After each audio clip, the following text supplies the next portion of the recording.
4 মাস ধরে বন্ধ রয়েছে মোহনগঞ্জ নেত্রকোনা ময়মনসিংহ রুটের লোকাল ট্রেন চলাচল। এতে যাত্রীরা সড়ক পথ ব্যবহার করতে বাধ্য হচ্ছে।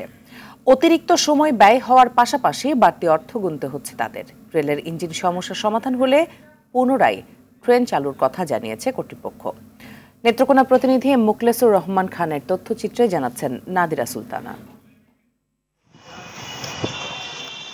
গত ডিসেম্বর থেকে বন্ধ আছে মোহনগঞ্জ নেত্রকোনা ময়মনসিংহের ৬৮.৫ কিলোমিটার রোডে চলাচলকারী লোকাল ট্রেন। অথচ দিনে 4 বার আসা যাওয়ায় নেত্রকোনার 10 উপজেলা ও সুনামগঞ্জের কিছু অঞ্চলের প্রায় 2 থেকে 3 হাজার মানুষ প্রতিদিন এই ট্রেনে যাতায়াত করতেন।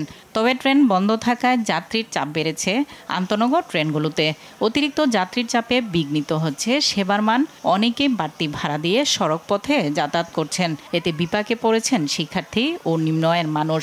লোকাল ট্রেন না থাকার কারণে শুধু আমরা না, মোহনগঞ্জবাসী থেকে শুরু করে নেত্রকোনা ময়মনসিংহ সব শুরু করে ওদের ভীষণ সমস্যা। হাওড় অঞ্চলে মানুষ এখান থেকে ময়মনসিংহ যায়, নেত্রকোনা যায়, ঢাকা যায়, হ্যাঁ, কিন্তু এই লোকাল ট্রেনটা না থাকাতে এইসব অঞ্চলের লোকজন বিরাট একটা ভোগান্তিতে পড়ে আছে। 9টায় একটা ট্রেন ছিল, বিকাল 5টায় একটা ট্রেন ছিল। এই ট্রেনটা দীর্ঘদিন যাবৎ বন্ধ থাকাতে আমাদের এলাকার মানুষের অনেক কষ্ট হচ্ছে। মোহনগঞ্জবাসী এবং সুনামগঞ্জবাসী আমাদের পানের দাবি মোহনগঞ্জ লোকাল ট্রেন দেওয়ার জন্য।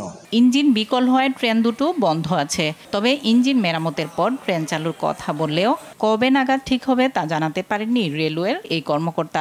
ইঞ্জিন রিপেয়ারিং আছে, এটা রিপেয়ারিং হলেই আবার পুনরায় চালু হবে আমি আশা করতেছি। এটা এখনো কর্তৃপক্ষ ওইভাবে কিছু বলে নাই, পাওয়া সাপেক্ষে বলছে তারা আবার রিপ্লেস করবে আর কি। যাত্রী দুর্ভোগ নিরসনে দ্রুত ট্রেন চালু করতে প্রয়োজনীয় ব্যবস্থা নেওয়ার দাবি জেলাবাসীর। নাদিরা সুলতানা, RTV।